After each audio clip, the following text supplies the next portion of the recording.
Okay, now. I showed you how to split wood. Now, you come on over here and let's see you do it. Now, listen, Maybelle. If you could learn to do my chores, well, I'd give you half my allowance. I'd get 50 cents a week. After that, it'd be a nickel. All right. Calm down. I'll make it a dime. All right, quit your fussing. I'll split it right down the middle. Now, get busy and chop wood.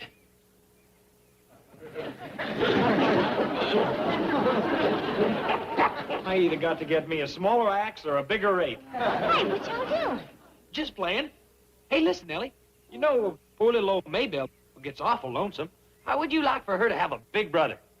All right. You can be her big brother. Me, Ellie? I mean, another monkey. A great big one. What do they come bigger than Maybelle? Why, heck yeah. Why, they's great big ones. It's called a gorilla. Gorilla? Oh, yeah. Why, that rascal could chop wood till... he'd be a heap of fun to have around. Well, is he big enough to wrestle? Is he? Why, a gorilla's got arms pretty near as long as mine. Come on, Maybelle. Let's go and I thought we can have one. Uncle Jed, you gonna get Ellie Mae a gorilla? Granny and me were just talking it over. He's awful nice to have. I'm again him. Ellie's too busy taking care of her critters now. A gorilla can do that for her.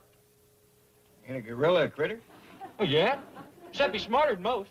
Pretty near as smart as me. What the hell? Pretty near as big as me, too. And can work like me. Well, if he eats like you, forget it. I ain't cooking for another table buzzard. You wouldn't have to cook for him. Gorillas don't eat nothing but leaves. Leave? Well, yes, sir. And talk about strong. Well, I could learn that rascal to chop wood, pull a plow, or do... Do what? Do the ironing or the washing or whatever else you said. What do you think, Granny? Well, it won't do no harm to take a look at one. Yeah, we could take him on approval. I'll call Mr. Drysdale, see can he find us one. Hot dog. I know you're going to like having a gorilla around. I'll go read up on him in the encyclopedia. There's lots of things they can take. Well, good morning, Mr. Drysdale. This here is Jed Clampett. Oh, Mr. Clampett, good money. Morning. What can I do for you? Well, I'd like to ask you a little favor. Consider it done. Anytime I can't do you a little favor, I'll transfer your $60 million into another bank. Well, thank you. You ain't never failed us yet. And I won't fail you now. What is it you'd like? Well, we'd like us a gorilla. One gorilla coming up. One gorilla. Did you say gorilla? Did you say gorilla? Yes, sir. One of them big apes. The guy that eats leaves.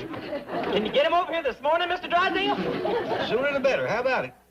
Well, Mr. Clampett, there's nothing I'd rather do than get you a gorilla. Well, thank you. I knew we could count on you. Bye. But, Mr. Clampett, hello. Well, Miss Hathaway, you certainly got me into a mess this time. I haven't done anything. That's why I'm in a mess. Next time you answer the phone. I can't get him a gorilla. What am I going to do? Well, you've already provided the answer to that. I have? Yes. Transfer Mr. Clampett's $60 million to another bank. Put him up. Calm down. Now, it is obvious the Clampetts have never seen a gorilla. Just take them to the zoo. One look at that fearsome anthropoid beating his huge chest, baring his fangs. No. I made Jed Clampett a promise, and I'm going to keep it. But, Chief, you can't deliver a live gorilla to their home. You just get those letters typed. I'm going to handle this on the executive level.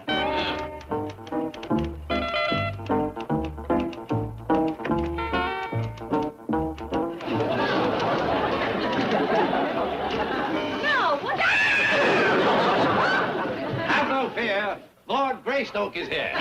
Tommy.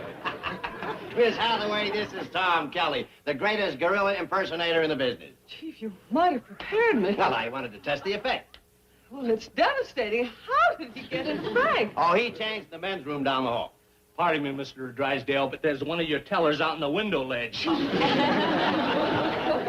This is an amazingly authentic costume. You really gave me a start. I've even frightened other gorillas. You can imagine what I'm going to do to those hillbillies. Oh, exactly. What is the plan?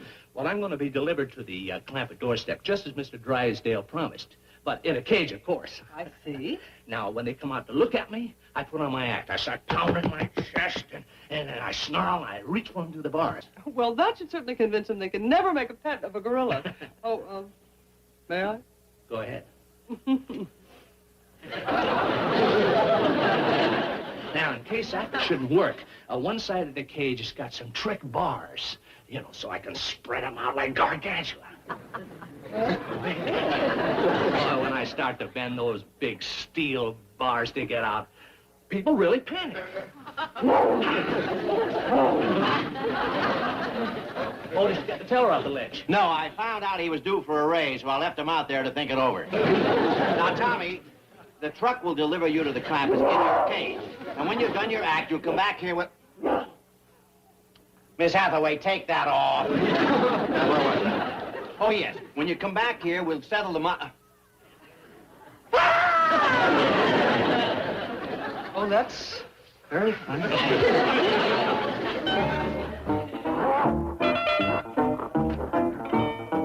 Come on, everybody, he's here.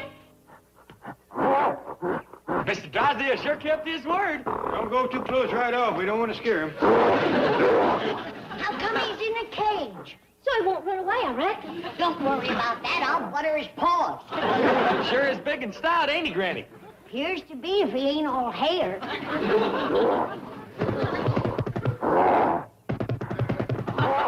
Granny, the way he's thumping himself, I think he's got a touch of heartburn.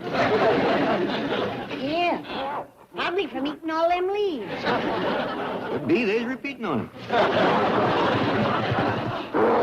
I'll stir up some soda water and peppermint. That ought to ease him some. Ain't he cute, Pa? I don't know if I'd call him cute, Ellie, but it's hard to look pleasant with an upset stomach. You've been reading up on this critter. Don't he eat anything besides leaves? Just roots and bark and stuff. He's what you call herbivorous. Nice name. Gonna call him Herbie.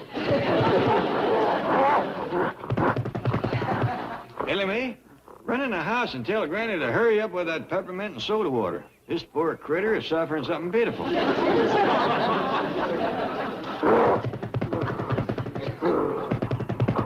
Hang on, Herbie. Hep's on the way.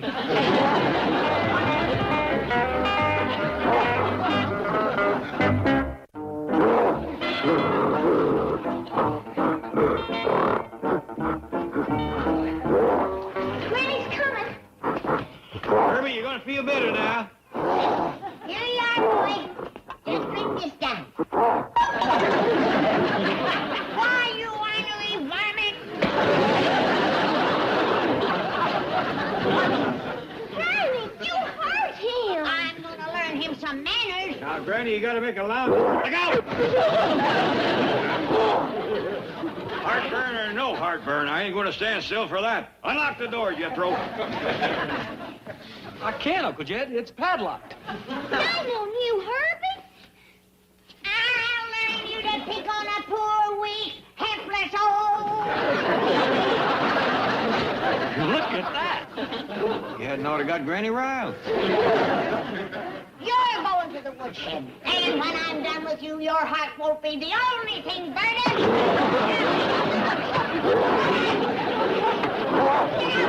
Get out. Cut me a switch. Please, Granny, don't switch him. Give him another chance. You sorry, ain't you, Herbie? You ain't gonna be bad no more, are you? Doggies, Jethro's right. He's pretty near human. Too human, if you ask me. Jethro, take him upstairs and get him into some clothes. Clothes? You heard me. Get going. Come on, Herbie. He don't want to go, Granny. Who asked him? It's all right, Herbie. Maybelle wears clothes, and while you's getting dressed, I'll get you a nice basket of leaves to eat. Now get on upstairs with Jethro. He appears like he's got a mind of his own. Well, he can't learn too young that we don't take orders from AIP. Jethro, fetch him back. Give me your pocket knife, Jed. I'm gonna have to cut me a switch. Well, Granny, let's try kindness first. Remember, his stomach is out of whack. I offered him some soda water, and he knocked it out of my hand and fetched me a rap on my head. Try a cup of your hot possum broth. That'll get him to smiling. Open the door, somebody.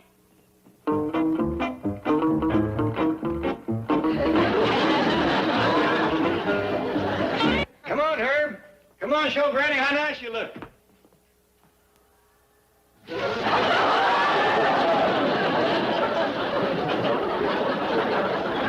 What do you think, Granny? He looks like Leif Crick. Them's latest overalls he's wearing. Good thing he left them behind. My clothes was too binding on him. Uncle Jed's, too. That's a big mess of monkey. Never did get underdrawers on him. Well, I'll run him up a couple of pair. Come on, Herbie. Let's get more. Don't you give me Granny! Oh, you just wait till I cut me a switch. We washed him upstairs. Take him to the table, Jethro. Come on, Herbie. You can forget about switching him. He's got a hide on his seat that thick. No. You could sole a shoe with him. Here you are, Herbie. I picked you a basket of nice fresh leaves. Now, hold on, Ellie. We think that's what gave him the dyspepsy. But Uncle Jed, that's what the encyclopedia says that gorillas like to eat. Granny made him some nice soup. Well, let's let Herbie decide which one he'd rather have. You want leaves? Here's what he wants. Some of Granny's possum broth. This'll put hair on your chest. Got a dandy head of grease on it. Thank you. And you see them little chunks floating around in there? To give it extra flavor, I diced up the tail.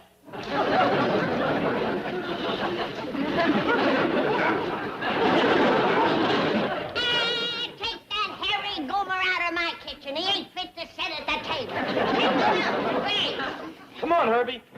Oh, you let go of him, Jethro. He's my gorilla. I don't fight over him, young'uns. There's enough ape there for everybody. They wanted a gorilla, I delivered a gorilla. Well, where do you suppose Mr. Kelly is now? Probably at the bank trying to collect his fee. Well, didn't you make arrangements? Of course. He's to get his money from one of the tellers. The one who's out on the ledge.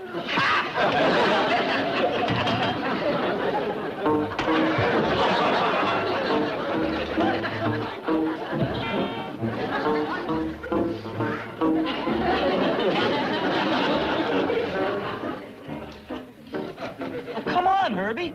You gotta get this wood split before Granny finds us.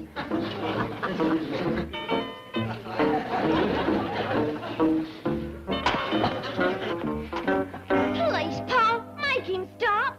Jethro's gonna have my gorilla too tired to wrestle. I wonder how Jethro got him to work so hard. Well, like I keep telling you, Herbie, if you don't get this wood split, I'm gonna make you eat that possum soup.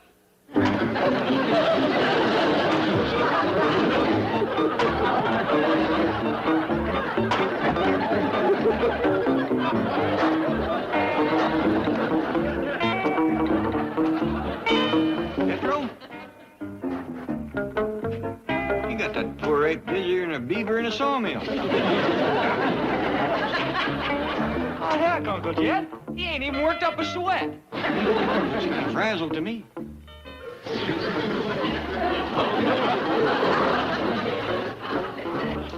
Now I'm gonna learn him to plow, hoe taters, and mow the lawn. No, you ain't neither. Paul got that gorilla for me and Maybelle. Yeah, but he's real handy at doing Jethro, things like... let Ellie have him for a spell. Come on, Maybelle. I want you to meet your big brother Herbie. And he's gonna take you for a nice little stroll.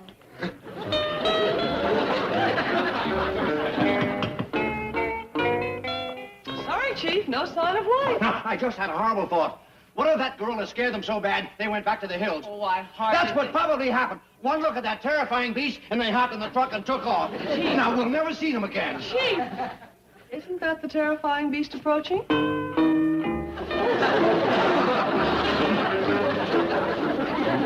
Wearing clothes and pushing a baby bunny. Tommy, what happened? You and your simple hillbillies. I'm getting out of here. Wait, nothing. They're working me to death. No, Tommy, listen to reason. Did you can't take my car? Oh, there, you hairy varmint! Get out of that car and into the kitchen before I take this stick to you. No, Granny, don't hit him. That's what Jed said. And look what it got us. A car thief. Granny, He's in the kitchen like a... It happens every time.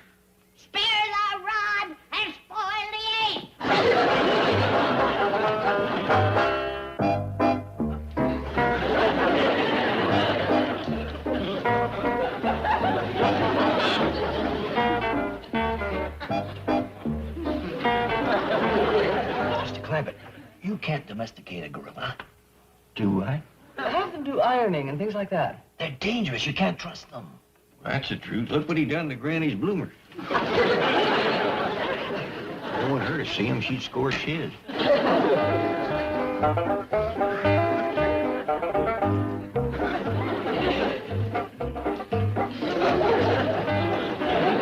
What are you doing? Oh, I'm just waving to the gorilla. You know, I'd like to try and make friends with him. Do you mind?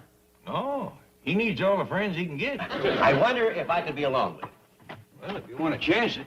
He gets a mite peevish at times. We think it's on account of the indigestion. I'm not worried. Somehow I get the feeling that underneath this frightening-looking exterior is something almost human. Me too, Chief, and I get the feeling he's trying to tell you something. What's going on? Is Mr. Drysdale wanting his ape back? Just when we cured his dyspepsy, give him nice clothes and learn him to do something useful. No. I'm trying to establish a rapport with him.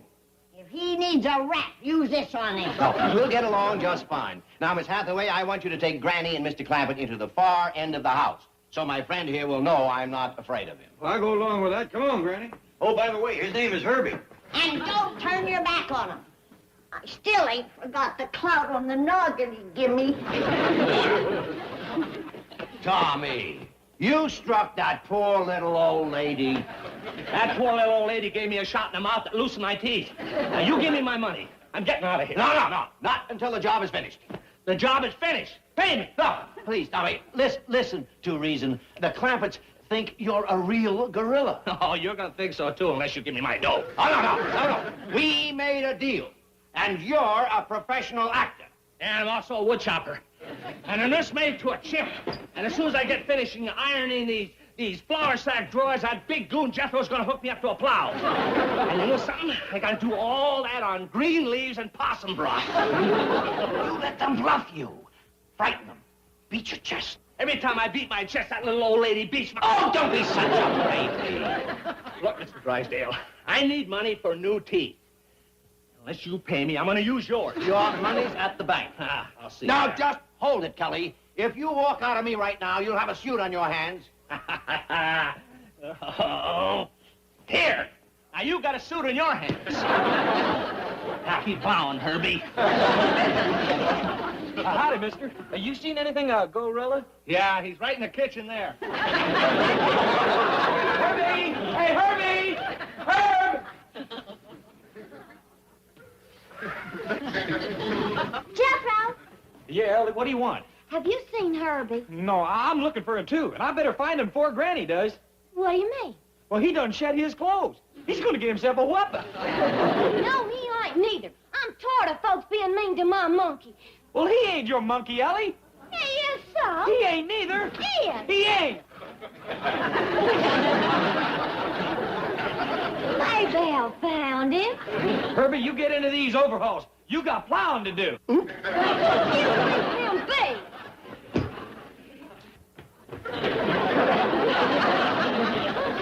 Come back here with Mr. Drysdale's hat! That's Herbie. He stole Mr. Drysdale's hat. Mr. Kelly, what is... Shut up and get in. Chief!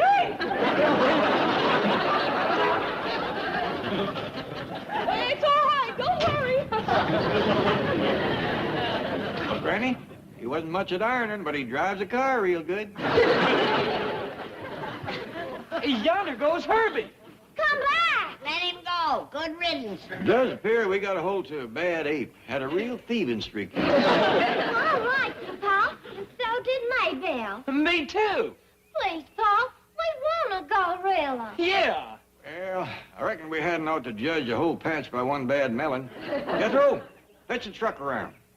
Well, where are we going? To the zoo. Excuse me, Chief, but how long since you talked to the Clampetts? I can't get an answer up there. Why? Oh, well, I don't know if there's any connection, but I just heard a news flash. A wild gorilla has escaped from the zoo. Come on. Fetch him in here. Granny, Miss Jean wasn't fooling when she said this rascal was stronger than 12 men. And if we ever get him calmed down, he's gonna be a wood chopping, plow pulling son of a gun. Stop that bellering, you ungrateful goober. We took you out of the zoo. You ought to be glad.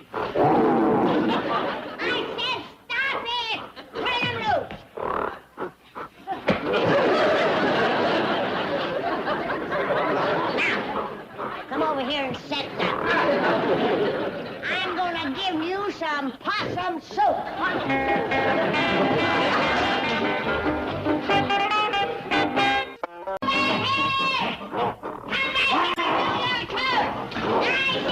here or I'll send you back to the zoo. Baby, don't you hurt my gorilla. What's all yelling about in here? Granny and that ape are at it again. I thought I told you to call the zoo to come get that thing. But I did. They said they had to fetch along a bunch of police and tranquilizer guns and stuff. He is a stout rascal. Come on. Aha!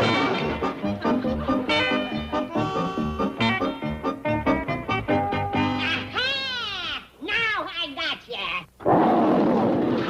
Stop that bellowing, you ungrateful goober. We took you out of the cage at the zoo, fetched you home, give you nice clothes, and now you're balk at doing a few chores. Get to the kitchen and mop that floor. Aha! Now you're gonna... Let me go! Let me go! Sounds like she caught him. Let me go! Or he caught her. Let go or I'll tear the hair off your head!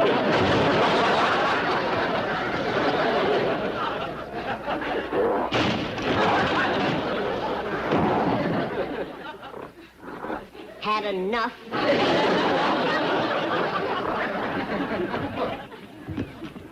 You didn't hurt my gorilla, did you, Granny?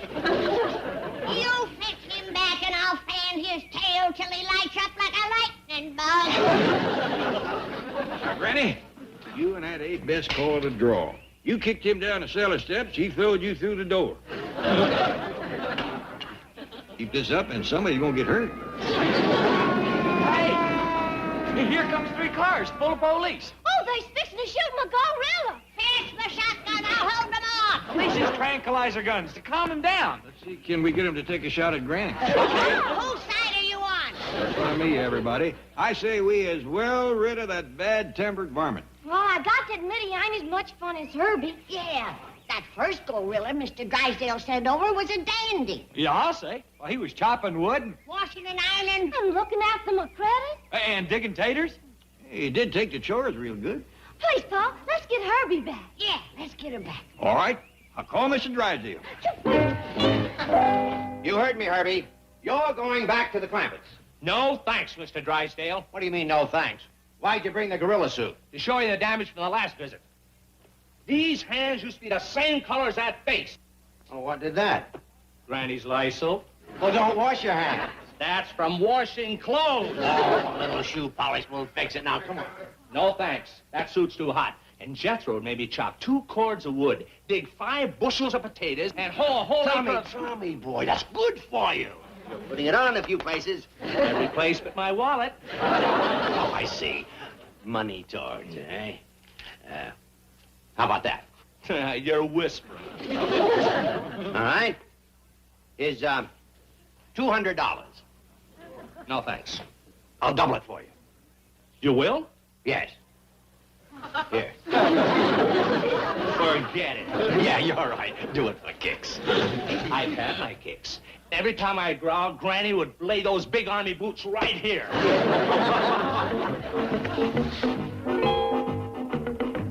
Miss Mr. Clampett and Ellie May are here to see you. Oh, my gosh. Hide this suit.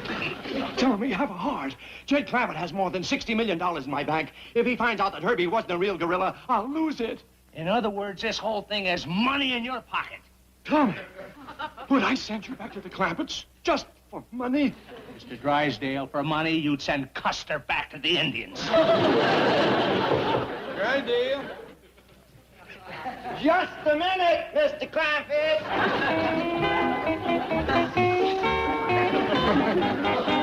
Come in. Come in. Mr. Drysdale? Oh, I'm sorry. I didn't know you had company. It's quite all right, Mr. Clampett. Oh, I want you and your lovely daughter to meet this wonderful gentleman, Mr. Thomas F. Kelly. F for faithful. Never betrays a friend. Howdy, Mr. Kelly. I'm pleased to shake your hand. This here's my daughter, Ellie Mae. Howdy. Aye. Where's Miss Jane? Where did she go? Oh, there she is. Okay, take your coffee break. Well, I didn't see her slip out there. Awfully thin girl. Kelly, sorry to bust in on you like this. You a banker? No, I'm a gorilla. He means he's in the gorilla business. This is the man who owns Herbie. Do tell. Where is he, Mr. Kelly? I'm afraid Herbie's retired. Oh, gee. That's too bad. But we can wake him up. He's retired, sleeping right in here. Wake up, Herbie! There's somebody here to see you. Get ready and come out, you sweet old gorilla. Just a minute, Mr. Drysdale. Oh, now, Tommy, relax. He wants Herbie to get his beauty sleep. As I recollect, looked like he could use some. We haven't made a deal. We will. Greatest guy in the world. One of nature's noblemen, Thomas F. Kelly. F for fair. Wouldn't think of overcharging a friend. Oh, I forgot. I locked it.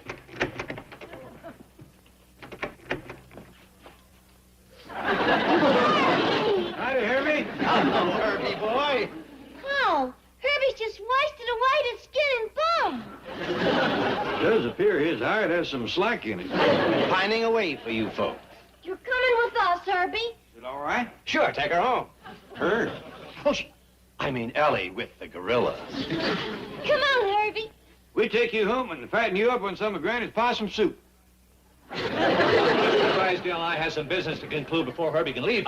We'll conclude it. Just as sure as this man's name is Thomas F. Kelly. F for fabulous. Do anything for a friend. Fine. That mean gorilla we fetched home from the zoo kind of tore up Herbie's working clothes. Well, if he comes, I'll see that he gets clothes. Good, because Granny just can't abide a bare ape. And they won't be work clothes, and you'll buy them. Listen, Tommy, I don't need you. I'll buy my own costume and put Miss Hathaway in it. You make a great gorilla. Gee, that's the nicest thing you've ever said to me. I wouldn't wear one of these if it got me a proposal from Tarzan. That's true, Hathaway. Are two of my dearest friends going to desert me in my hour of need? Like you said, banker, money talks. But this time, let's hear it loud and clear. How's that? Keep talking. Thomas F. Kelly. F for Fink. F for Finagler. F for Flim Flammer. How'd you like F for fist? Okay, but that's all you get. I need the rest of this to buy you clothes. Now let's go. Want to see me, Granny? Yeah, Jed. Do you reckon the gorillas like hoe cakes and sorghum? Well, I don't hardly see how that could happen. Why, yes. Well, Ellie says that Herbie has thinned down a lot. And I thought I'd try and fatten him up with some hoe cakes and sorghum and my special puree of possum. Take it kind of easy on that rich food, Granny. Them gorillas seem to suffer a heap from heartburn. Yeah. Even that ornery one that we fetched home from the zoo, he went around thumping himself. They is a gassy bunch.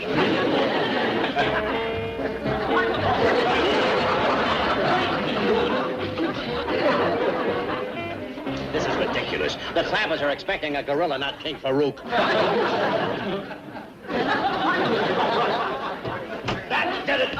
Step out here, I'll wipe up the ground with you, you miserable. Chief, you paid $300 for those clothes he's wearing. And I've got another 300 in that basket of gourmet food and vintage champagne. Now, in all fairness, you did agree to Mr. Kelly's terms. He's to have special food and special treatment, and he's only to stay as long as he enjoys himself. You've got me over a barrel now, Kelly, but you wait. And that's another thing, Chief. In front of the Clampetts, remember to call him Herbie. How did he get that stupid name? It seems that Jethro did some research in the gorilla because he eats only vegetation is called herbivorous. So to them, he's Herbie. Right. Herbie, herbivorous. Oh, hi, Mr. Drysdale. Miss Jane? Did you bring, Is this Herbie? That's him. Dog as he is, dressed fit to kill. Remember that. Hey, everybody, Herbie's here. Mr. Clampett, what happened to the door? Oh, Granny and that gorilla from the zoo had a little ruckus. Say, Herbie, that could be your first job, helping me to fix the door. What's this? Oh, That's a list of things Mr. Kelly, Herbie, doesn't like to do. Where's Herbie? Herbie, don't you look grand? Why, you ain't skinny no more. He does appear to have fleshed out some since we've seen him at the office. Well, you see, Herbie just had a tremendous meal. Well, if it's grass and leaves again, he ain't fat. He's just bilious. Granny. Well, you wait and see. We'll be up all night with him walking the floor while he thumps himself. Granny's got a special treat for you. Whole cake, sorghum, and pureed possum. Herbie's on a special diet. Mr. Kelly sent along a hamper of food. Oh, let me give you a hand. Who's Mr. Kelly? Well, he's the man who owns Herbie. Ain't my victuals good enough for his dooted-up ape? Oh, yeah, too good. You see, Herbie's not used to such rich, delicious food. Well, he'll need something to stick to his ribs when he's done with his chores. Don't you shake your head at me. I still got that hickory stick. Now, Granny, don't go to squabbling right off. All right. Who's suitcase? Oh, this is Herbie's. He brought along some sports clothes. Sport clothes? Yes, Bermuda shorts and other casual attire. He's quite fond of fun and games. By the way, Granny, can Herbie have a room of his own? Would you like to go swimming in a cement pond, Herbie? Do you know how to swim? Well, you might learn how if you watch me. Would you like that?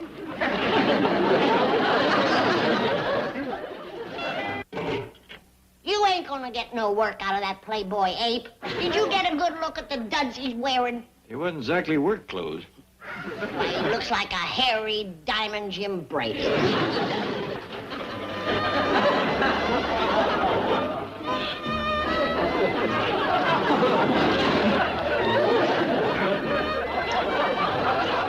It's F. Kelly, F for freeloader. Look at this, caviar, broiled snails, pickled mushrooms, aged camembert cheese, chilled crab, vintage champagne. There's no use getting upset. You've only yourself to blame for this. Yes, you're right. I should have left you in the gorilla suit. I'm not big enough. Well, you would be after this $300 snack. Look at that Kelly. Herbie. Herbie Schmerby. Disgusting.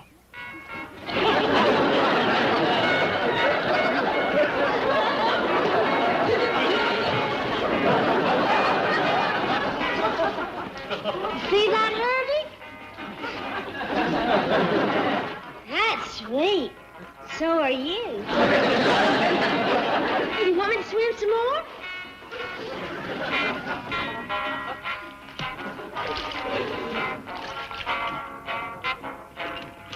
Don't look, Chief. It will only aggravate you. This is too much.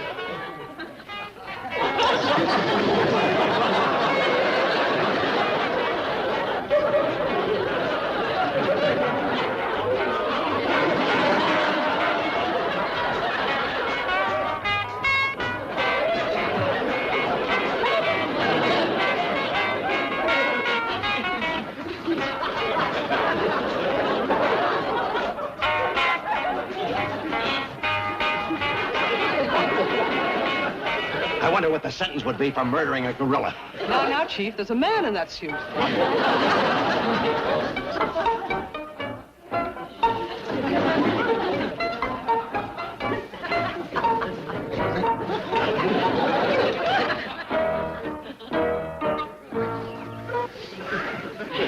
Luncheon is served, Herbert.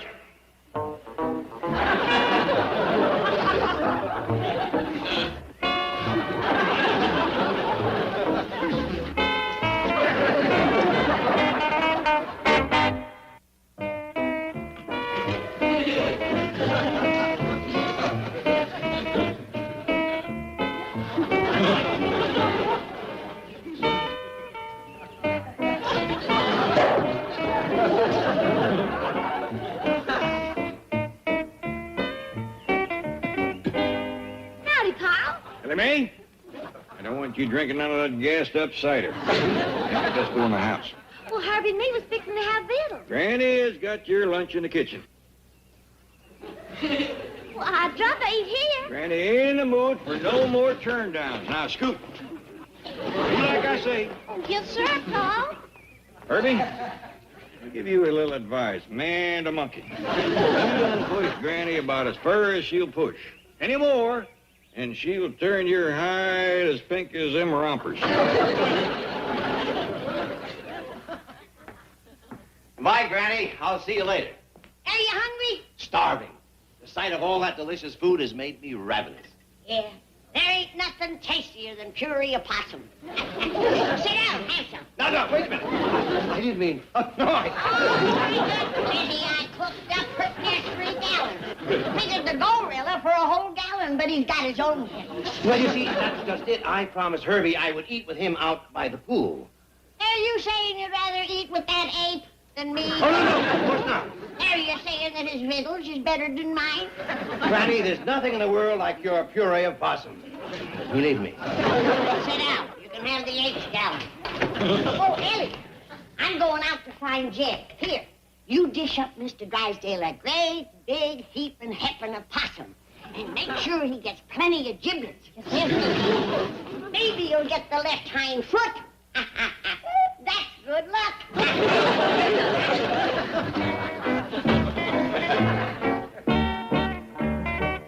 Jed, come in and sit to the table with Mr. Drysdale.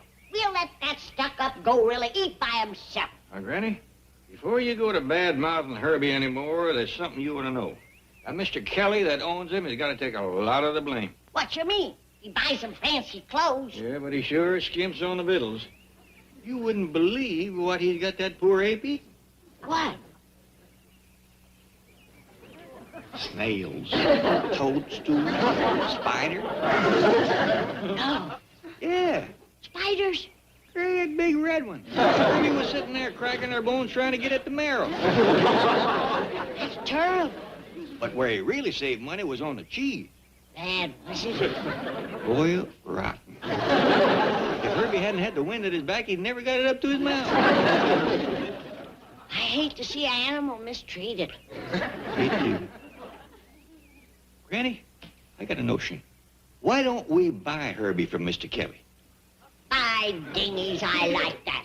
We'll get him into some good work clothes and make a self-respecting ape out of him.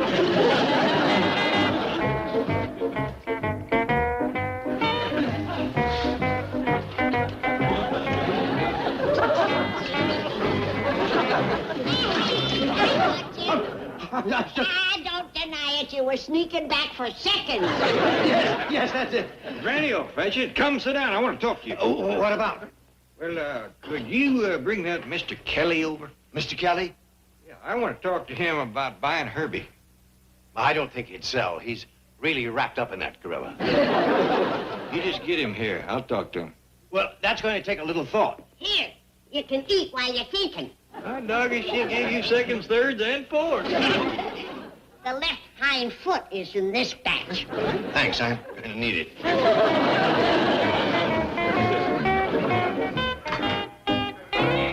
on 34. Leads his flank to the right. Coil split to the left. There's the snap. Pitch goes back. Now, listen, Kelly, we've got a problem. Don't shush me, fatso. While you were gorging yourself on caviar and crab, I had to choke down your gallon of possum puree. Well, at least I can get rid of the taste. What's the big problem? The problem is Jed Clampett wants to talk to Tom Kelly. No problem. I take off the suit. He wants to talk to you about buying Herbie. Still no problem. I take it off, you put it on. Clampett makes me an offer, I turn him down. Great. Then you put me in the car, take me away, and we'll be through with this whole miserable business forever. Oh, Tommy, baby, I love you. Now, come on. We can change in my garage next door, and you take my car.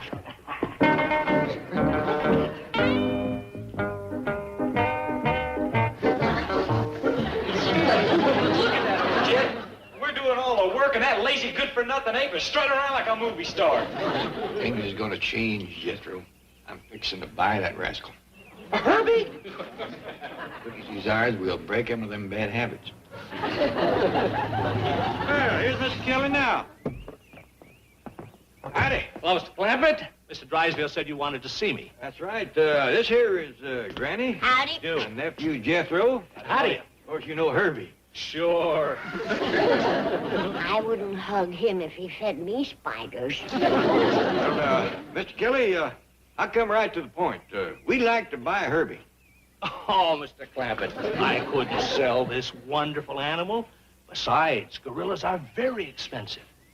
How expensive? Oh, I'd have to charge you $10,000 for this fine animal. I'll pay it. 10,000? Yes, you're on the barrelhead. If there is more than that there, just keep the change. So. Well, Herbie, you got a good home. And good kiddos. Yeah, and chores to do. Here, get to work.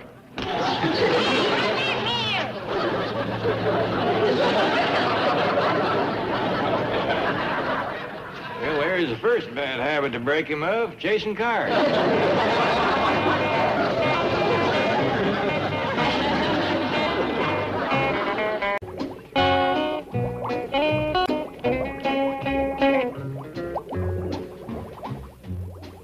You called me, Granny? Yes, Ellie. Guard my soap kettle. I want to go out front and check the barricade. Welcome, Granny. How dare them politicians accuse me of creating smog?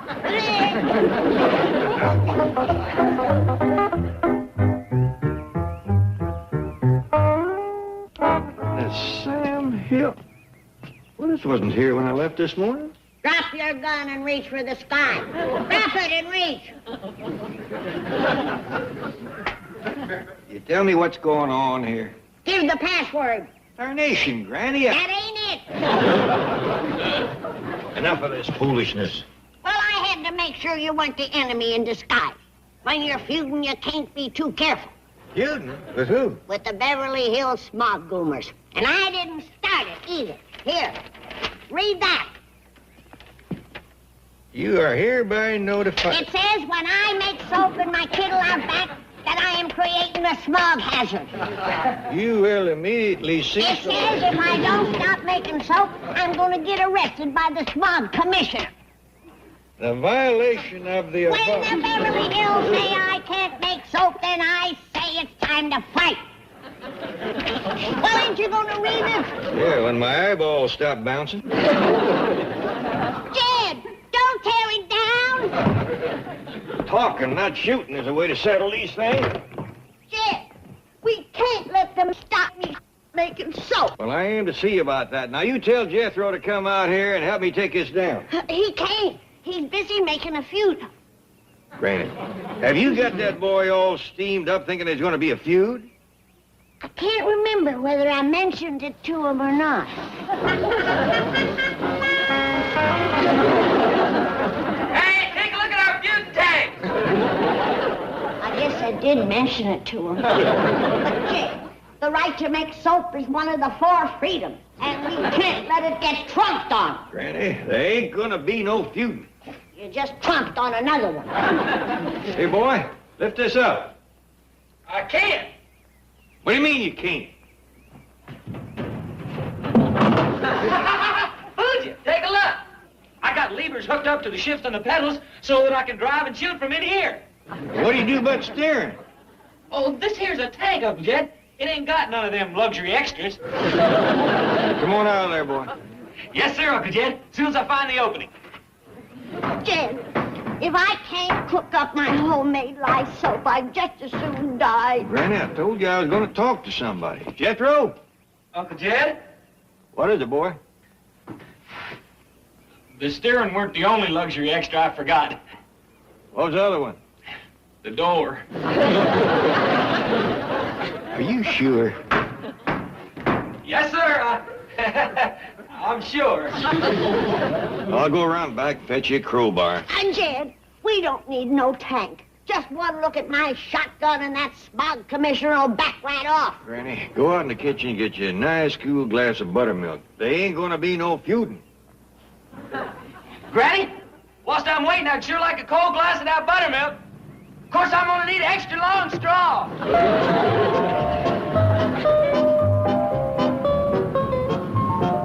Looks like a barricade, Commissioner. Yes, when Mrs. Drysdale filed the complaint, she warned me to expect anything. I'd better handle the inspection. No. You know, there's an election coming up, and I'd better do a couple of these myself. Rough one, it's 402. I know. Open wood fire with acrid fumes. Well, I'm going out in it. Listen, Commissioner, don't be a hero.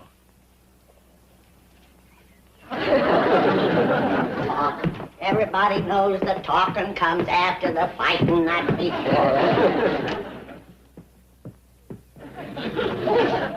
Smugglers. You might need this fire extinguisher. Thank you. And, Commissioner, good luck.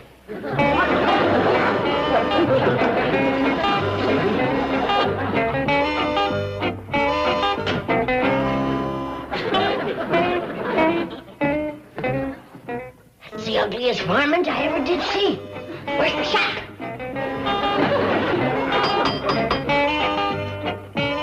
Come in, honey.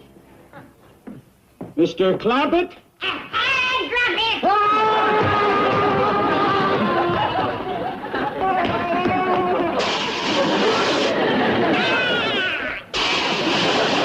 That'll learn you to mess around with the four freedoms!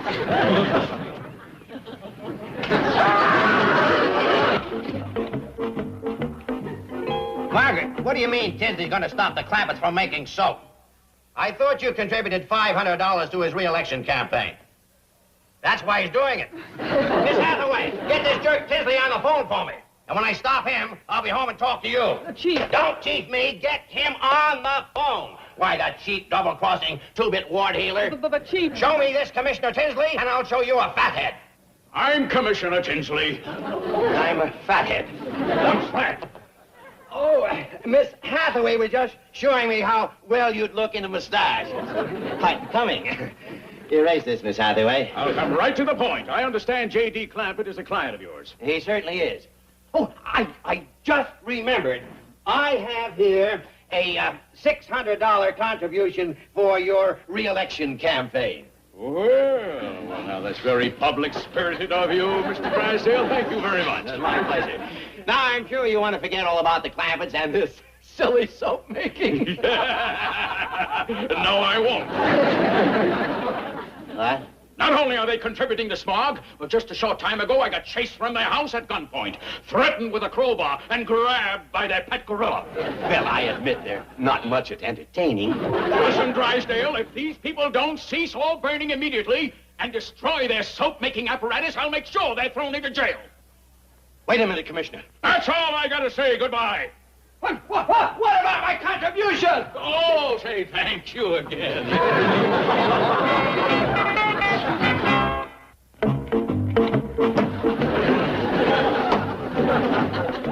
Chief, the Clampetts are here.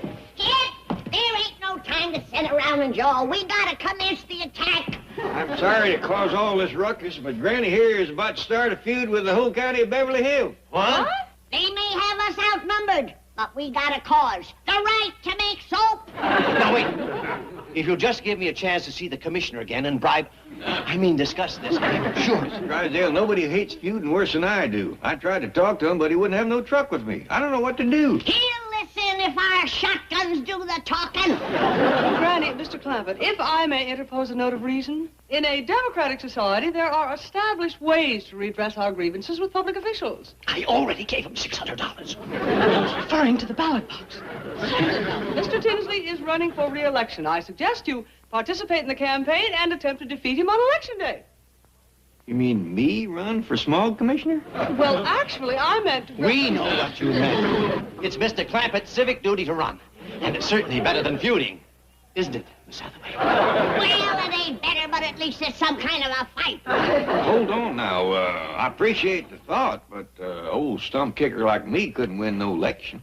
Oh, nonsense. Even if you don't win, you'll have gotten your issue before the people. Yes, the right to make soap.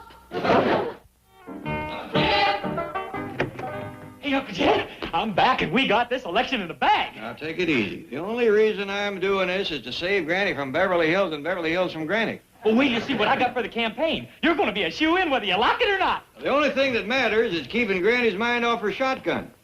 Thank goodness it seems to be doing that. Jed, I'm ready to go. Granny, I thought we was going to win this feud with votes. We are, but this is for them that ain't got a clear view of the issue. It stays here. I'm getting my votes like every other politician. You mean we're gonna buy them? No, but Jethro's got a dandy idea for drawing a crowd, and we're Uncle gonna... Jed, Here's your campaign manager with the posters hot off the press. Let's take a look. Jethro Bodine says, vote for Jed Clampett. What kind of election poster is that?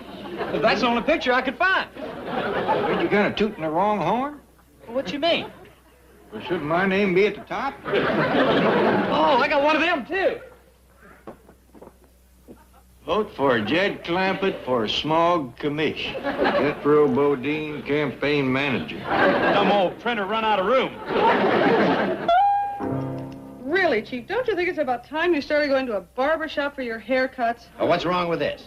I say the $2.50 and give you the tip. Yes, 15 cents. Ah, don't forget the nickel I give you for the shoe shine. The sideburns a little longer this time. I feel kind of sporty after solving a major crisis like the Clampetts. You have not solved it. You have merely postponed it. Oh, no. By election day, Granny will be sick of the whole issue and glad to forget about blowing up the county building. Yes, but what about Mr. Clampett? He thinks he's running for smog commissioner. Oh, so they put up a poster or two. At least they're staying out of trouble. Well, I think it's the wrong way to handle the matter. Miss Hathaway, I can't stand a barber who talks all the time. It's a beautiful day. There's a band concert in the park across the street. Wait a minute. What park? What band?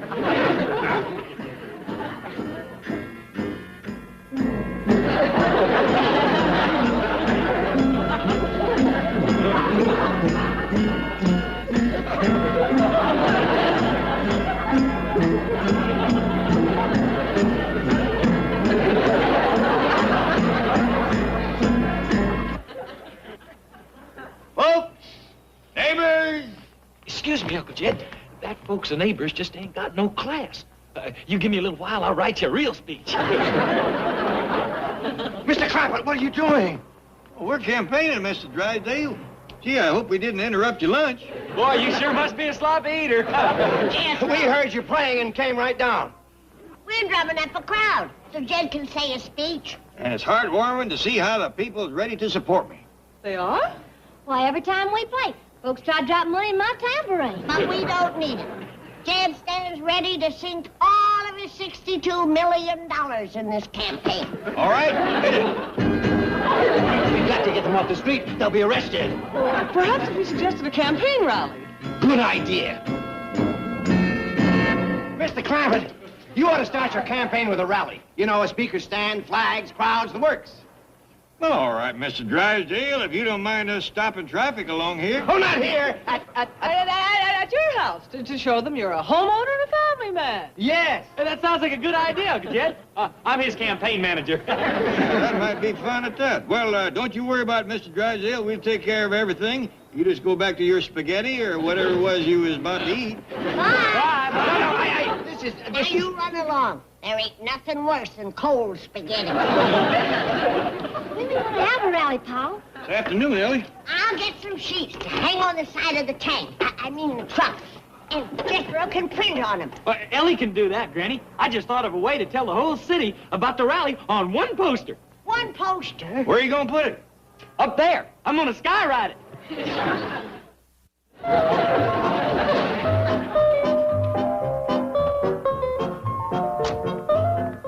Well, if it ain't the nice Commissioner Tinsley. Now, see here, little lady. Oh, I'm awful sorry about this morning, but I want to talk to you about the election. Oh, that's why I've come up to this zoo again. I've heard that Mr. Clampett is running, and I want to tell him that it hasn't changed my position on soap making one bit. Well, Jed's out back. Well, then you tell him. He's wasting his time. Oh, now don't yell at Granny. Oh, I'm sure you have a nice little old mama just like me somewhere. Hardly. Your gorilla escaped. Oh, that's Jethro, my grandnephew's invention. He's a genius, you know. Has a lot of levers and such, all rigged up so he can drive it from in there. Really? Take a look. It's fascinating. Where does your dear old mama live, Mr. Commissioner? Des Moines, Iowa. Oh, my. And how long has it been since you've seen her dear, sweet face? Been over a year. Oh, that long. How would you like to take a trip to Iowa and visit her till after the election? What? See here. Jethro will drive you as soon as he gets back. Granny! Commissioner! Why, Commissioner, what were you doing in there? Why, I don't know. Rally today. So that's it, eh? Thought you'd get some publicity at my expense. Well, it won't work. And as soon as I defeat you at the polls, I'll get the smog control to raid this place. Granny, you shouldn't have done that. It was for his dear, sweet mama. She'd have been so happy. What do you see, Chief? Just some skywriting plane spelling out J-E-T-H. Probably some new diet drink. Oh, let me see. Now, forget it. You've got a big problem on your hands. I? Getting me out of the mess I'm in. How could I know that Jed Clampett was actually going to campaign? Well, as long as he is, why not try to shape him into a somewhat acceptable candidate? Are you kidding? He's not political material. He's honest, straightforward, trustworthy.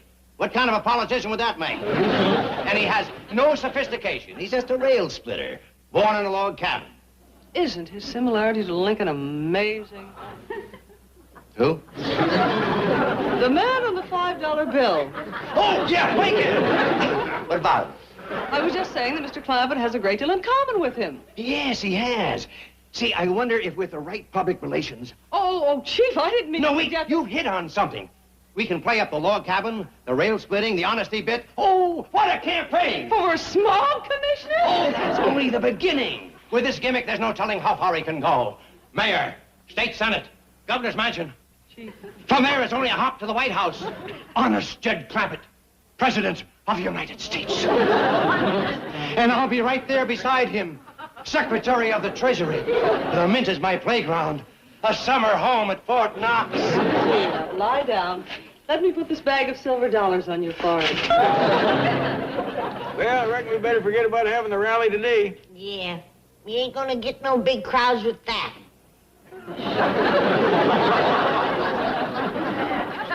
Jethro's lost without an eraser.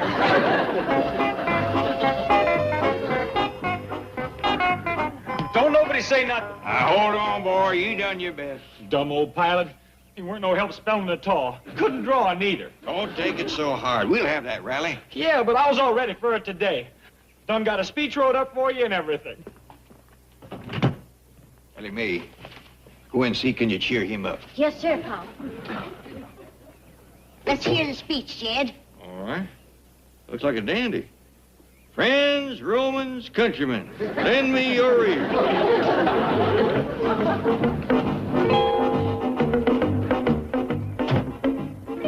Mr. President. Chief, remember, small commissioner first. Did you have your rally? Well, we wanted to, but nobody got the word. Oh, what happened? Them ain't thunderclouds up there. Well, we're going to have it. Jethro'll be heartbroken if we don't. Mr. Clampett, you're going to be on television. We've arranged for a great debate with Tinsley. Well, good. I got a dandy speech here. No. This is a debate, and I know just how we can nail him. I had him nailed in the back of the truck. What were you saying, Mr. Drydale? Anti-smog devices. During Commissioner Tinsley's 3 years in office, he failed to come up with a single device to eliminate contaminants from automobile exhausts. Well, I hope that ain't part of the job. I couldn't build one either. No. I meant... I bet Jethro could. Yeah, I'm going to put him on that. He's a genius when it comes to inventing things. Good. Well, I'll pick you up tomorrow for the debate. Oh, and I have some things in the car for you. Help me, Miss Hathaway. I hope you get to say your speech. So do I. Listen to this. Soap by any other name would smell as sweet. That's beautiful. Jed, it's almost time to go to the TV studio. We're all ready to go. Well, you've been primping them long enough. Granny, may I present the next small commissioner of the county of Beverly Hills?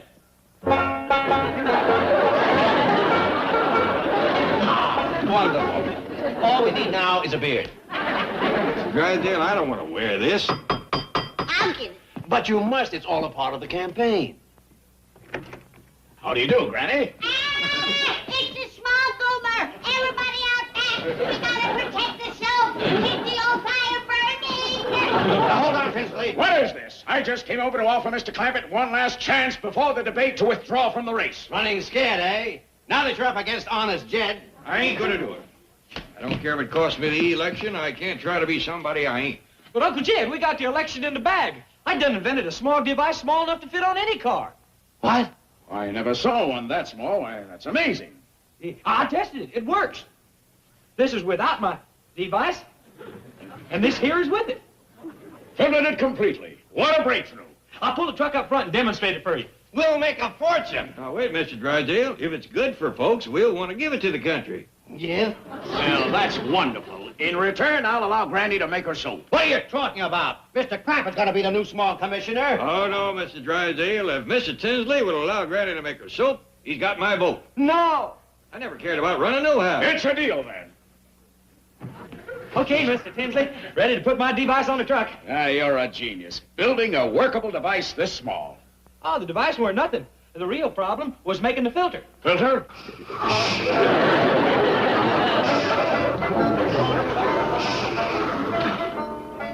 That's the filter?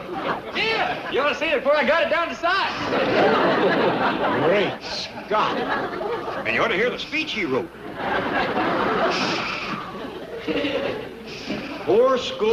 87 years ago. How, Jethro, come quick! How, Jethro!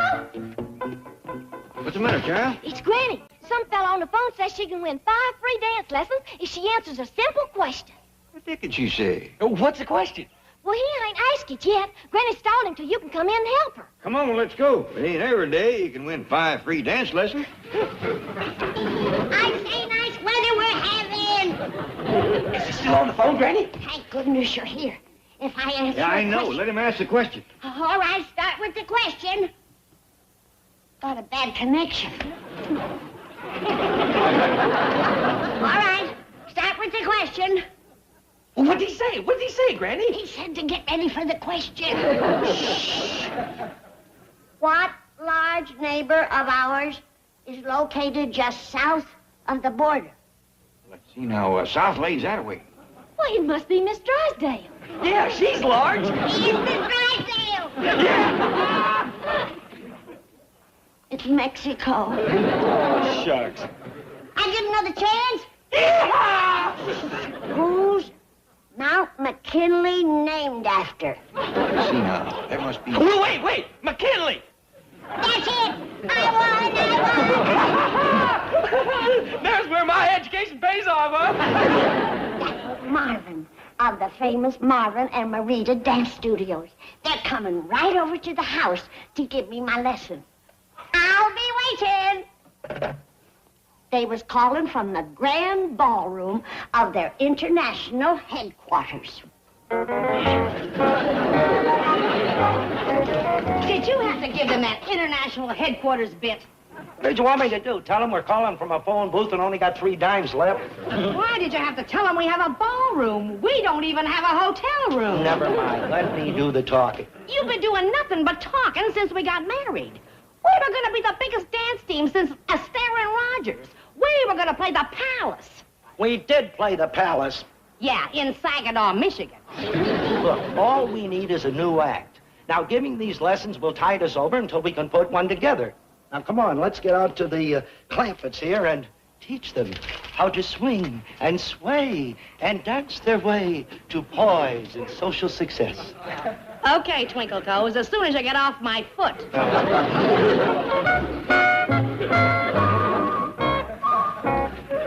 Howdy, Jed. You look like a field full of flowers. I dug it out of the trunk. I only wore it once. To the Loyal Order of Muskrat's annual cotillion and horseshoeing contest. I bet you was the prettiest girl at the dance. Didn't do so bad at the horseshoeing contest, neither. I don't doubt that. Ain't that a kind of a fancy dress? Jed, this ain't square dancing. It's ballroom dancing, you know, like in the movie. I know. Where a tall, handsome, distinguished gentleman walks up to you and bows real low and says, "May I have this dance with you, madam?" And then off you go, floating around the floor like a butterfly. I'll get it. That's probably Marvin, my tall, handsome, distinguished gentleman.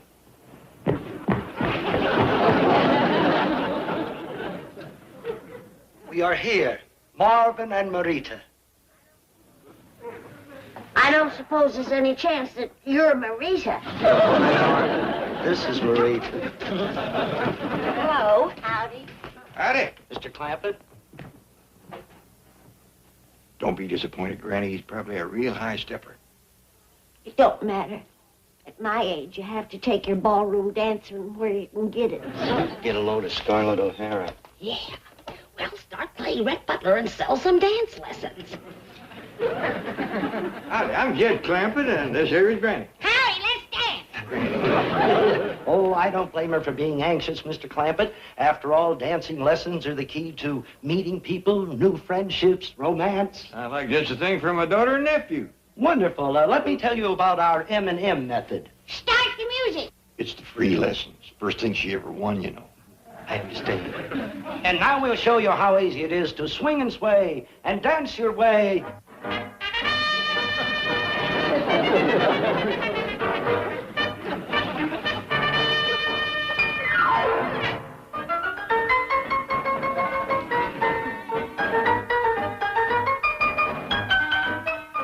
What's that they're doing, pal? That's ballroom dancing, Ellie. Yeah, except I won the lessons and she's getting all the dancing. Well, it sure looks like fun. Can I learn how? Why, sure. I was hoping you and Jethro would want to. I'll go get him. I've had enough of this. I'm cutting in. What? I didn't get all frischied up to watch you two have a high old time. You know, I believe that I will have Jethro and Ellie to take these lessons of yours. Oh, we'd be very honored, Mr. Clampett. We'll get the contracts. Of course, I want them to take them down where they meet the most people, down to the grand ballroom of yours. Hey, what happened to the music? Is something wrong? Well, you see, it's about the ballroom. We lost the lease on our international headquarters, Yes, the telephone company has taken it over. and so far we haven't been able to find a ballroom big enough to accommodate all of our students. Oh, I'm sorry. Well, dance your troubles away. Start the music. Now, wait.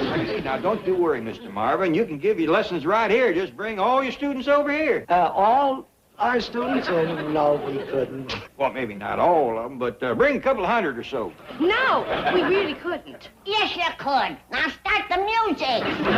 Well, it's about the students we have. I mean, the students. Well, all right. Bring over the whole ballroom full. We'll squeeze them in some way. Now start the music. Mr. Now, don't try to thank me. Come on, let's dance.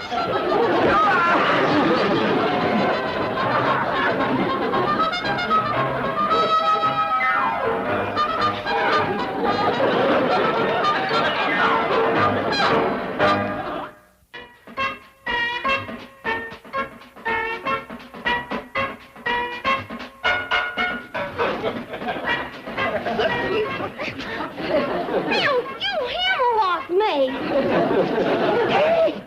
Now, what you want to do? Dance or rest? That was a rumba. Well, this is a headlock. You give?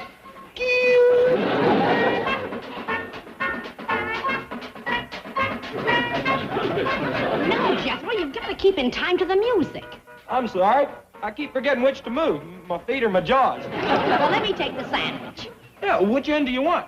Pig's knuckles or liverwurst? Hey, Jethro, how you doing? Just past the bologna and I'm heading into the sliced turkey. Why don't you and Ellie here dance together, huh? Good idea. I'd rather dance with some of them students of yours. When they gonna show up? Oh, they'll be here. They'll be here. And you two just keep practicing, huh? Yes, sir. Keep practicing. I want to run. Well, I'm used to chewing to the cha-cha-cha. Well, I want to rumble. All right, Ellie. You rumba. I'll cha-cha-cha. You sure got us into something this time. We've got to get out of here. What do you mean? We've got 2 students. That's a 200% increase over last week. What about Mr. Clampett and Granny? They're expecting a whole class to show up and dance with Marge and Gower champion. Relax. I'll think of some kind of a stall. Why, this is perfect. We've got paying students and time to work on a new act. You've got to get up there and tell them the truth, now. The truth? Why? Because it's the only honest, moral, human thing to do. That is not a good reason. And I saw Granny with a 12-gauge shotgun. That is a good reason. Kid, when is the dance students gonna show up? The ice is melting in that punch I made. Granny, I'm afraid we got a big problem.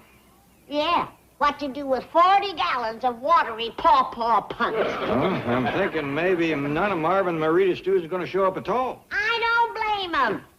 That Marvin is a poot out. Talked a good tango. But after an hour, he was panting like a fat dog. That ain't it, Granny.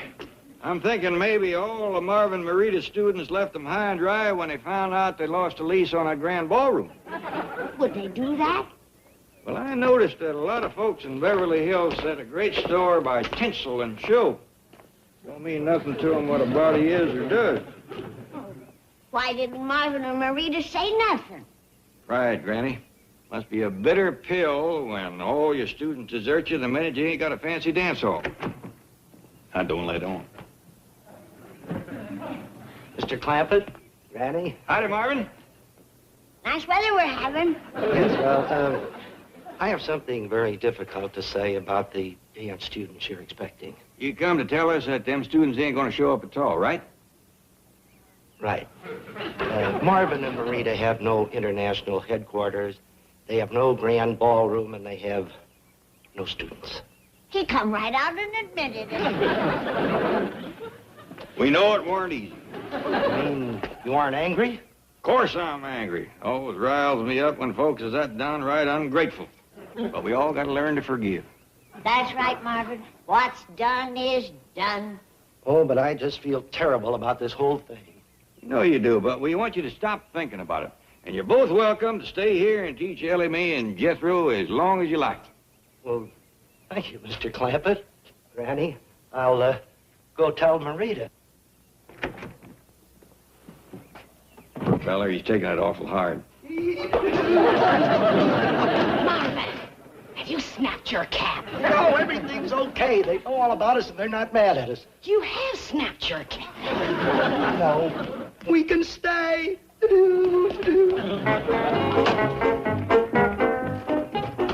Marvin and Marita, temporary ballroom. It didn't take them long to move in. Now, Chief, we don't know that they've done anything wrong. What are you talking about? They don't have a bank reference, a credit rating, or a savings account. People like that should be behind bars. Chief, there's only one way to handle these desperate criminals. Look them straight in the eye, read them the riot act, and tell them to get out of town. I can hear them in there. Now, don't be afraid. All right in there! We're coming in! Don't shoot. We're just practicing a dance routine. You, Marvin and Marita? Yeah, who are you, Batman and Robin? It so happens I am Milburn Drysdale, Mr. Clampett's banker. Miss Hathaway, see if you can find Mr. Clampett. If you have harmed so much as $1 of his head, That's fair, Chief. just go find him. Now, what are you up to? Nothing. We teach dancing. You mean you taught dancing? Now, I'm giving you 10 minutes to get packed and out of here, or I'm letting the police know you don't have a permit or a business license. Well, I guess there's nothing we can do. Yes, that's right. Wait! Huh? What? Would you do that again? What? That turn. What, Marita? You mean this? Beautiful. Fantastic grace. Why, you must be a professional dancer. I know, I'm a banker. Of course, I did a pretty mean Charleston in college. Just a minute. Oh, I've never seen such natural ability. Would you try this?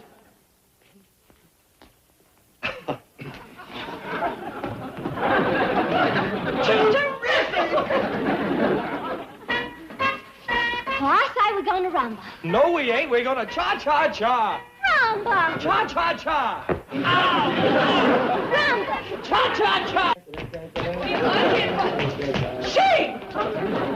Chief, what are you doing with these people?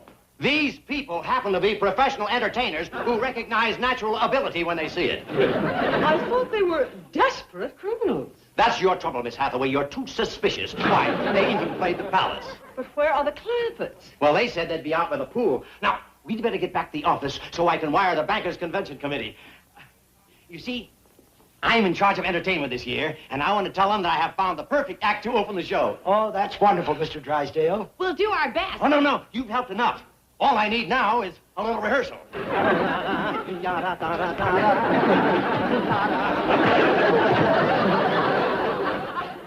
A star is born. Now, let's forget it.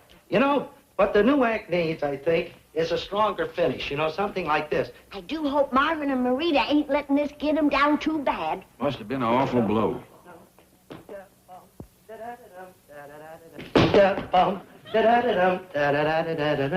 Hey, how's that? It's no good. He's trying to cheer one another up. Really?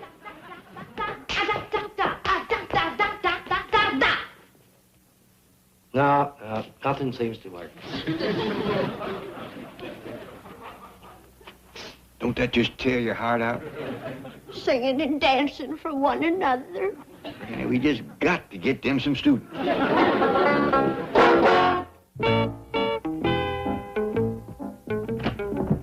Granny, where's Marvin and Marita? I don't want them to know what we're doing. I served them victuals out by the cement pond. They'll be there for a while. Good. Is Ellie ready? She'll be right down.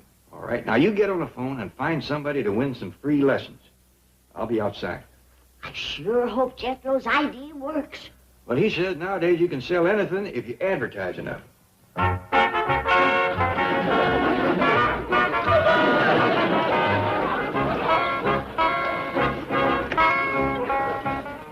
All ready, Uncle Jed. You got that kettle of possum sausages Granny gave you to pass out?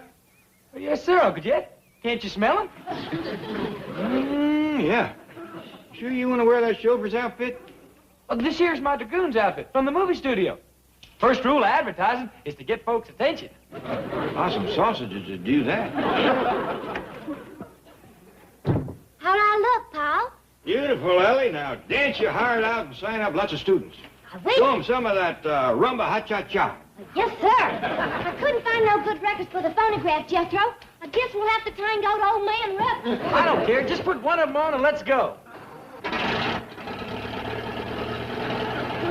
Don't forget the possum sausages. Jed, come quick. I got somebody wants to try for the lessons. It's Mr. Farley Baker of Brentwood. He's waiting for the question. Ask him an easy one. Oh, howdy, Mr. Baker. Here's your question. What color is a freckled swamp toad? Hello? Hello? Must have made it too hard for me. Marvin, there's Granny and Mr. Clampett. Let's try out our routine on them. All right, let's just pick it up, huh?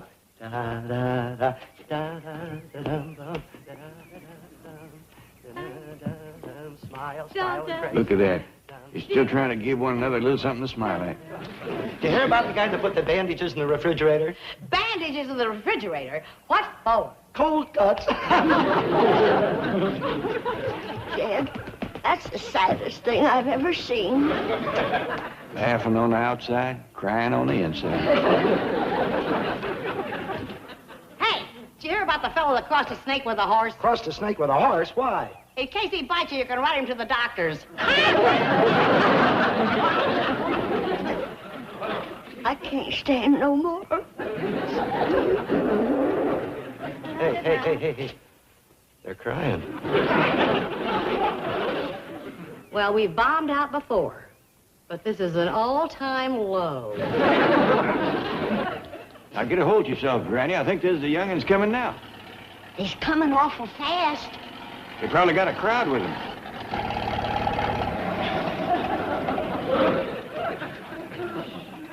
Howdy, young'uns. How'd you do for students?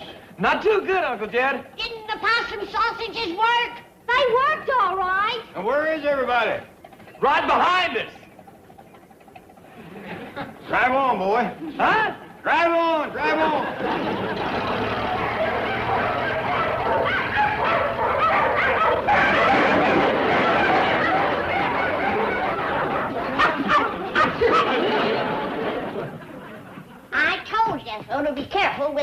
got some sausages. I hope he's got plenty of gas in the truck. Them dogs look hungry enough to run him to the state line.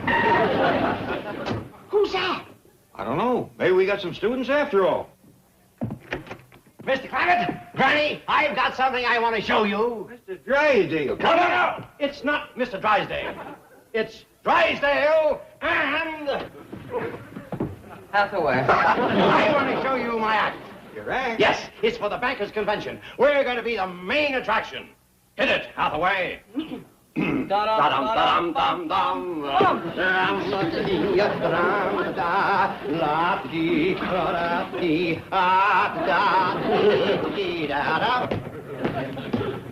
ought to stick to banking. They ain't no Vilma and Buddy Epps. Marvin and Marita was better than them when they was trying to cheer one another up. You may have something there, Granny. Now for the Bankers Convention variety show and review.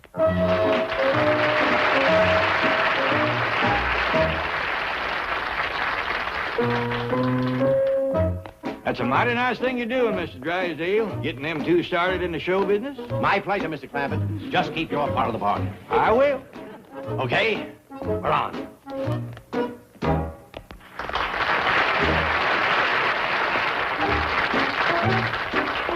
I thought you was going to be Mr. Drysdale's partner.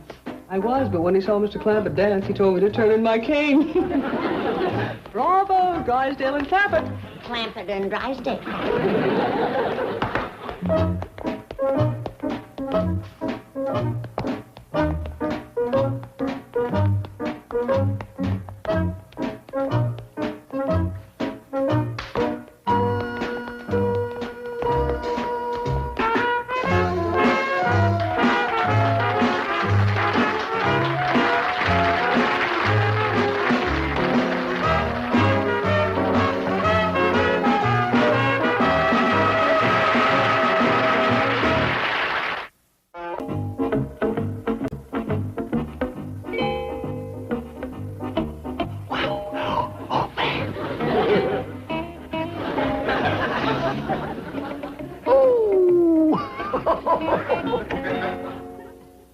Gee!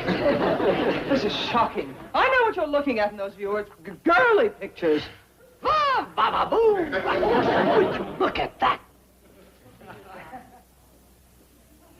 That's $250,000 in pure gold. I picked these up at the banker's stag. Mr. Drysdale, Miss Jane? Come in. How are you? I'm feeling frisky as a new shorn sheep. Wonderful. When you're happy, I'm happy. Miss Hathaway, give all the employees a coffee break. Chief, did you mean it? A real coffee break? Shoot the works, 3 minutes. They'll never forget you for this. Now, what can I do for you? Well, I want to draw out some money. Miss Hathaway, cancel the coffee break. How much? Oh, just a couple of dollars. Oh, go ahead with the coffee break. You see, I got to get some things for my new job. Job? Oh, Mr. Clampett, you don't need a job. You have $62 million in my bank and more coming in every day. That's right. And it keeps on coming in whether I'm sitting, standing, or snoring. Isn't it wonderful? No, it ain't. A man has got to earn his keep in order to be happy. That's the reason I went down to the, what you call, Department of Employment and hired myself out for wages. You didn't? I did, and they give me something I think I'm going to be real good at. It's outdoors, moving around a lot, getting a lot of exercise. What is the job, Mr. Clampett? Well, all I have to do is ride around hanging on this truck. And we go down the street, and we stop next to these big cans, and I just heave them up and empty them in the back of the truck. You're a sanitation engineer. And here's the part you're going to like. They take out for Social Security and retirement, but that still leaves a pretty big chunk that's going right in your bank every week. Oh, Mr. I thought that cheer you up. Well, I got to go pick up my uniform. Bye now. I called you right away, John. With Mr. Clampett holding the lease on your largest oil field, I knew you'd want to talk to him. No, I already have a garbage man. Stop joking. I could become the laughingstock of Beverly Hills. Oh, calm down, Melbourne. The man just wants to do something useful. All that's necessary is to come up with a different job. I knew you'd have the answer. When can he start? Hold on. I respect Mr. Clampett a great deal. There's nothing for him to do at OK Oil. What about the bank? The last time he worked there, he had the bank buy $3,000 worth of Girl Scout cookies. I thought we'd never get our money out of that deal. That's so silly, standing in the corner wearing a Girl Scout uniform. How do you think I felt in mine? Melbourne, you should put Mr. Clampett in a job that sounds useful but doesn't contribute anything. Something unimportant. I have it at the board of directors. Miss Hathaway. Wait now. The directorship on your board might be just the thing to keep Mr. Clampett busy but out of trouble. My board? Why can't OK Oil take him? This is your problem, Melbourne. As long as Mr. Clampett is happy and continues to sign my lease, it doesn't bother me that he collects garbage. After all, somebody's got to do it. Has Jed come down yet? Not yet, Granny, but we's ready for him. I hope you're proud of your paw. Walking right in and getting yourself a fine job with the government. Boy, I wish I worked on one of them big trucks. Well, they got a machine on the back that takes out old trash and... Crash, bang, and that's the end of it. I'll get it. Hi, Jethro. Hi, Miss Jane. You're just in time to see Uncle Jed off. Hi, Mr. Drysdale. Mr. Brewster. How are you? Ain't it wonderful about Jed's new job? Yes, I'll bet he'll have his hands full. I didn't mean his hands full. I mean, he'll be up to his neck in... Here he comes. Look at there. I need something. Seeing a man in uniform always did make my heart beat a little faster. You two go fetch the truck. I don't want Jed to be late. This calls for a celebration. I'm going to break open my jug and some glasses. You can help me, Miss Jane. All right, Granny. Oh, not for me, Granny. I'm going on duty, you know. Mr. Clampett, I've been thinking about the job on that truck. Yes? I don't quite know how to say this, but sometimes people take jobs only to find out they should have taken jobs other than the jobs they have. And, well... I think I know what you're going to say. You do? And stop worrying. I know I can get you a place on the truck with me. No, I didn't... Try the board of directors. What? Mr. Drysdale has something he wants to ask you. Now, wait, John. What is it, Mr. Drysdale? Well, it's... Mr. Clampett, how would you like a job as a director for OK Oil? I already got a job. I'm what you call sanitation. I know. This is for your dear friend, John Brewster.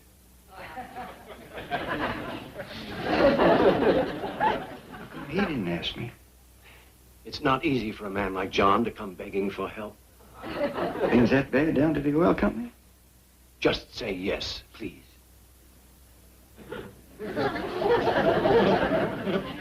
I don't rightly know what a director does, but if he needs me. So, what's the decision? Are you on the board of directors? You betcha, Mr. Brewster. Wonderful. That's what friends is for. And just as quick as I turn in my uniform, I'm going to work for OK Oil.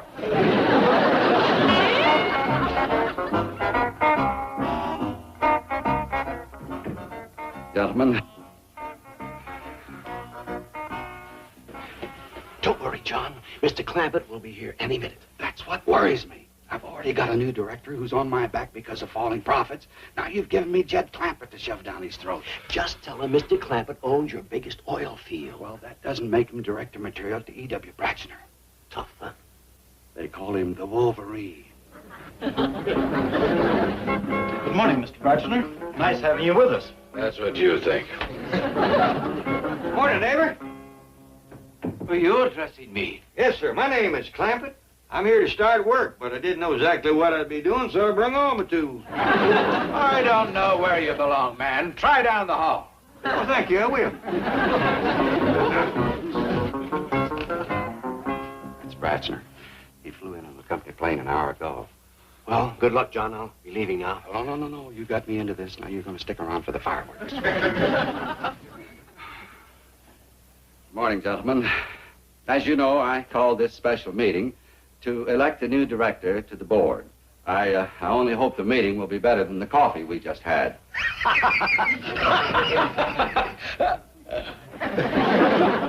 Drysdale of the Commerce Bank will be sitting in with us today. Who is this new director? Where is he? Well, actually,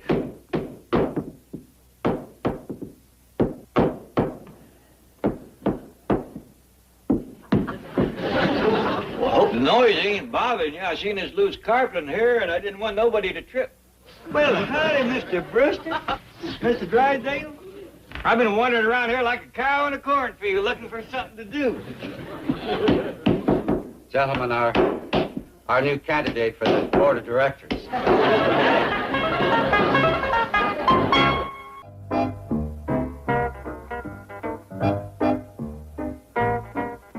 And so, gentlemen, by virtue of the large part Mr. Clampett has played in the success of OK Oil, I propose that he be elected to the board of directors. Here, here. May we have the vote? Just a moment. I can appreciate the fact that Mr. Clampett owns some valuable real estate. But if I may speak candidly, it does not qualify him to be a director of a multifaceted industrial complex. Mr. Clampett, would you please tell me what positions you have held in the past? Well, yesterday I was a sanitation engineer. What kind of engineer? Oh, that's working on a truck, collecting table scraps, leftovers. He's a garbage man. I'm not electing him to my board of directors. Mr. Bratchner, he has $62 million. He does? Well, any garbage man who can collect $62 million has to have something on the ball. Say, I've got something here I think you'll enjoy.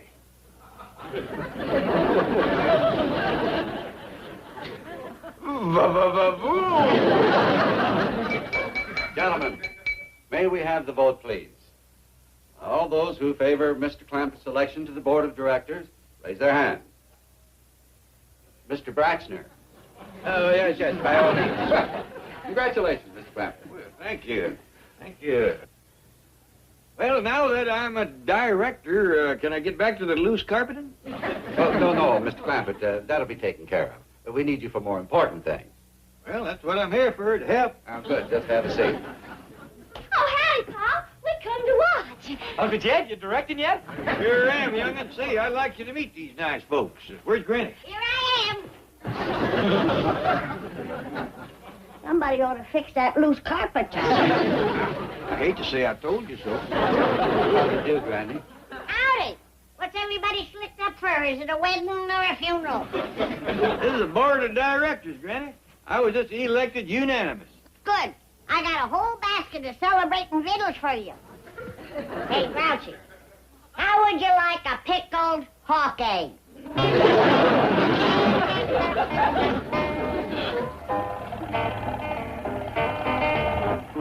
Them directors must have been right upset about something. They hardly touched my victuals. I know what's bothering them, Granny. The OK Oil Company can't find no new well. Well, don't tell them about the one in our backyard. Yeah, I plumb forgot about that. Remember when I was digging that root cellar? When I swung that old pick and pow, there was oil everywhere. Hope you ain't gonna unplug the hole, Pa. Ellie, a friend's in trouble, and I'm on the board of directors now. Could be we might have to. I got the keys for the train. I got the clippers. Well, Mr. Brewster or not, I was hoping that oil would give up and went away. Well, just how you feel, Granny, but we got to look. Here comes the blood. It's gone. The oil is gone. It's a dry well. It's a dry well. It's gone.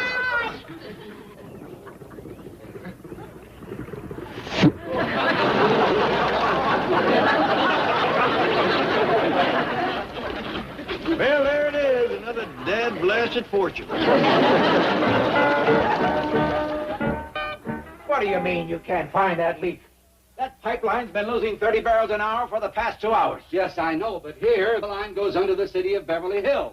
And it would be almost impossible to get under the... Surprise! Surprise! Surprise! Surprise!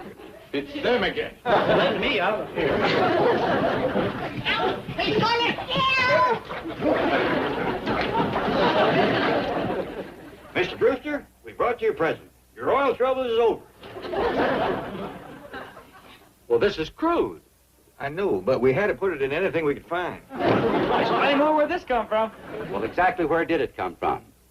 Well, I'd rather not tell, but it's real handy. You might say right in my own backyard. Mr. Clampett, how many barrels an hour is this well of yours producing?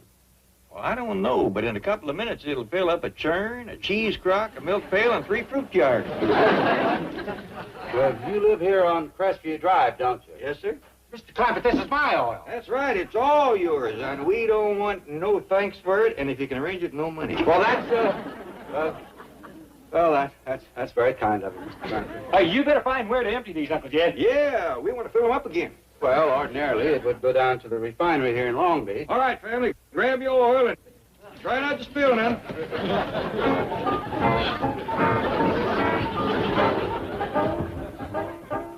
We can come out now, gentlemen. I found the leak. Melbourne, regardless of how it makes them feel, I have got to tell the Clampetts the truth. That oil they're giving me is from my pipeline. Please, John, don't tell them. I'll jump out of the car. Oh, sit down, Melbourne. Sit down. All right, you keep them away from the place long enough for my men to fix that leak. I won't say anything. Thank you, John. I'll think of a way. Get busy, Miss Hathaway. Well, we could send them out in the OK Oil Company plane to look for new oil fields. I ain't gonna fly, Jed, and you can't make me. I ain't got wings, feathers, or a beak. And you ain't getting me off the ground. I keep trying to tell you we are off the ground. We've been flying for a half hour. Yeah, we must be 15,000 feet in the air.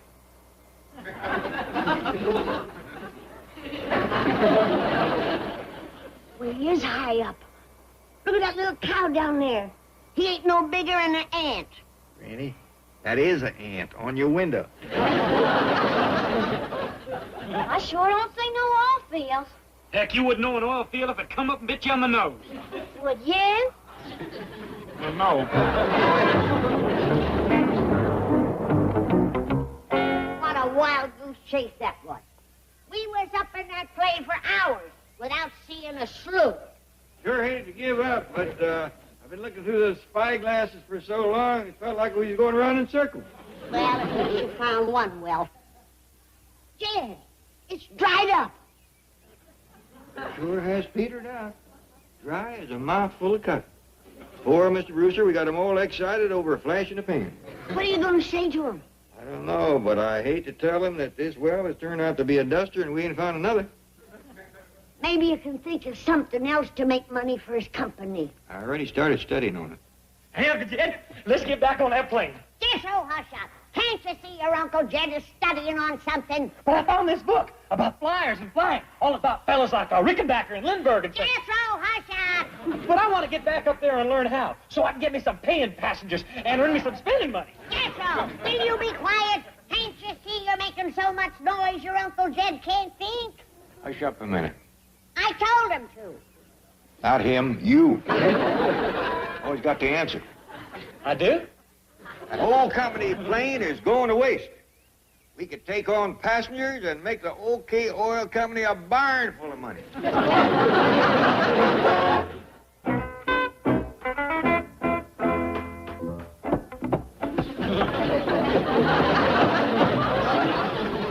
Howdy. I'll have this nailed down before you know it. Welcome aboard to OK Airlines. Just sit down anywhere. Thank you.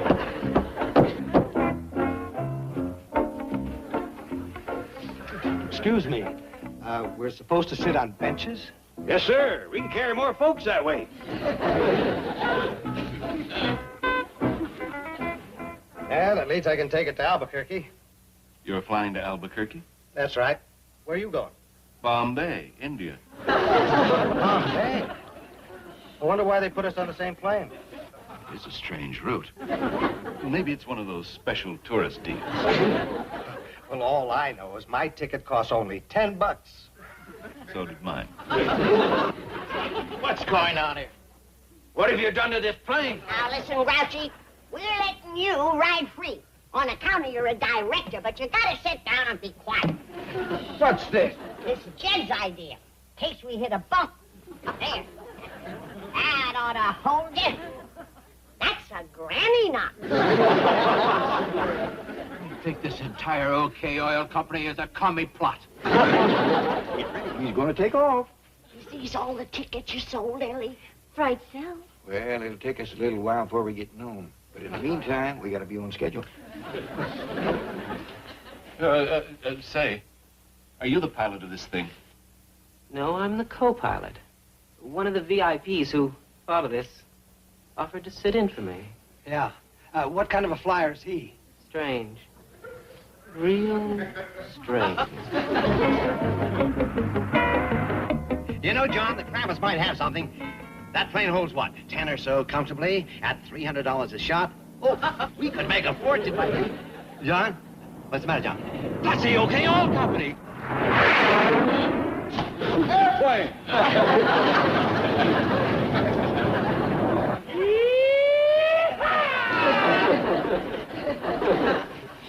What are you doing? I just stepped on the clutch and shifted into second. That's the throttle, and that's the rudder. I thought you said you had your wings. I do.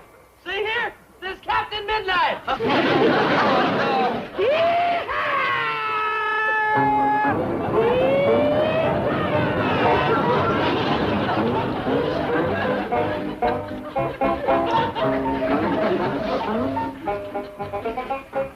Those ropes were sure a good idea, Jed. Yeah, well, this might be a good time to offer up the free drinks. All right, passengers, we is going to serve you free drinks. Now you got your choice of coffee, tea, buttermilk, or hot mouth.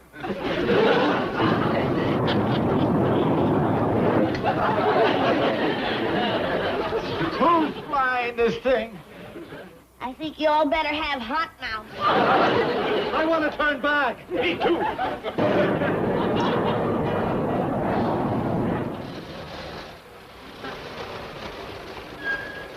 Here you are. We've been out of our mind. Are you all right? Sure. For some reason, the fellow was going to Bombay, decided to get off at Albuquerque. Oh, what about Mr. Grassner? Did you land him in New York? Nope. Oh, no. He liked the service so well, he bought a round-trip ticket. It weren't the service, it was my rheumatism medicine. Rheumatism medicine.